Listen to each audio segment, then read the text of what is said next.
Marc Guehi scored against his former club. Not just any goal, a headed finish from a Matheus Cherki assist that opened the floodgates in the second half. But here's the number that really tells you what happened at Stamford Bridge. Manchester City had a field tilt of 75.2%. That means 3/4 of all touches in the final third of this game belonged to City. Chelsea were not just beaten, they were territorially suffocated, according to Understat data that tracks every pass, every touch, every moment of meaningful possession. This result keeps Manchester City firmly in the conversation at the top of the Premier League table, while Chelsea's aspirations for European football take another damaging blow. Both sides lined up in a 4-2-3-1, but the tactical intentions behind that shared shape could not have been more different. Chelsea set up to be compact and hard to break down the double pivot designed to protect the back four and force City into wide areas where crosses could be dealt with aerially.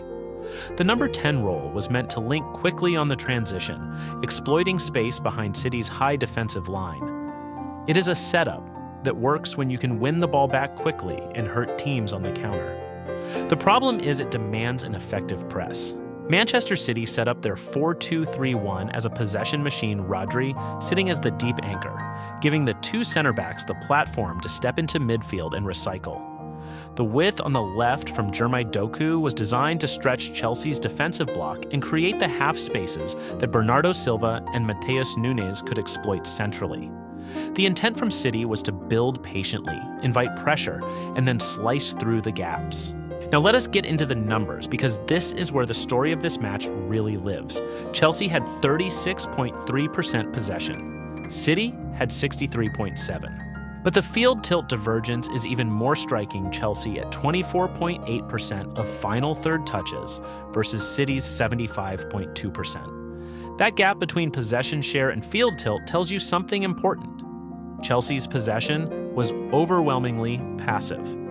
They were not moving the ball into dangerous areas. They were recycling it safely in their own half.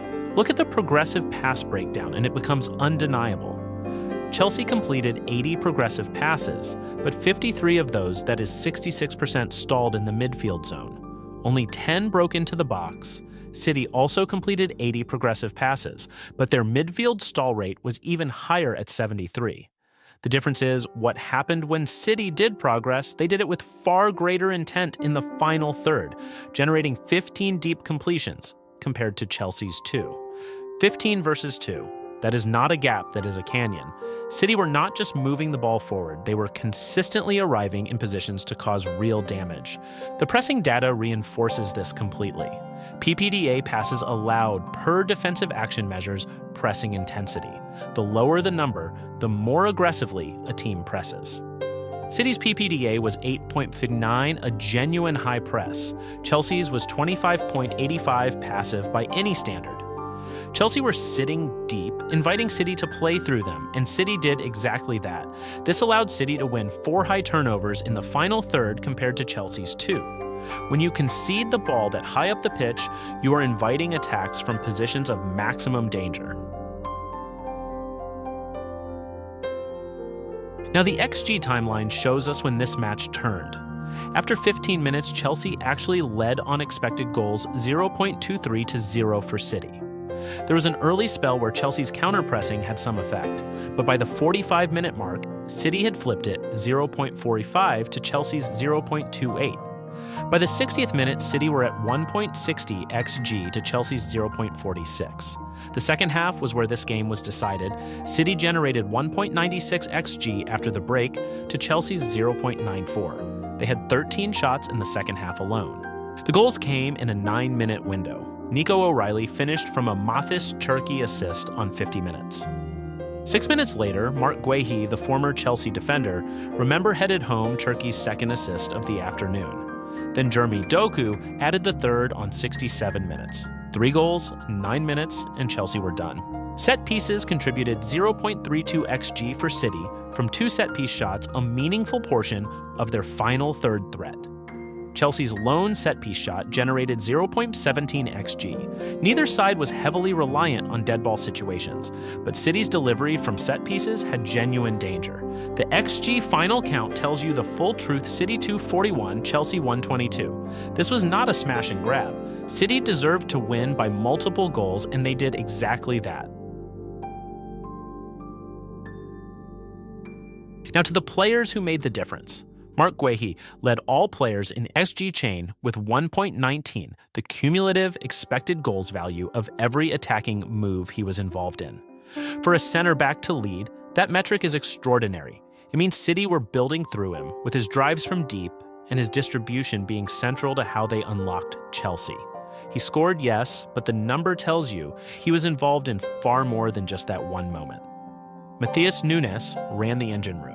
His XG buildup of 0.97 shows how much of City's dangerous possession flowed through him, quietly, stitching together the moves in between the creative moments. He did not score, he did not assist, but remove him from that City midfield and the machine slows. Then there is Doku. His XG of 0.53 from his one goal tells you he was in exactly the right positions. His XG chain of 1.09 tells you he was involved in most of City's most dangerous sequences. The left channel was a nightmare for Chelsea all afternoon. On the substitution front, Alejandro Garnacho's introduction for Chelsea at 67 minutes did shift their XG upward by 0.23, a minor positive in a difficult afternoon, suggesting Chelsea found more urgency late, even if it was too little too late. So what is the verdict? Manchester City produced a tactically complete performance. They dominated territory, controlled the press, and delivered their goals at the exact moment they needed to. Chelsea's 4-2-3-1 offered structural shape, but no answer for City's ability to recycle and advance. The field tilt of 75.2% is the defining number of this match.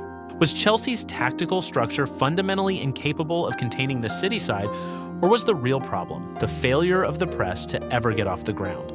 Drop your answer in the comments. Hit subscribe, new football stories every day.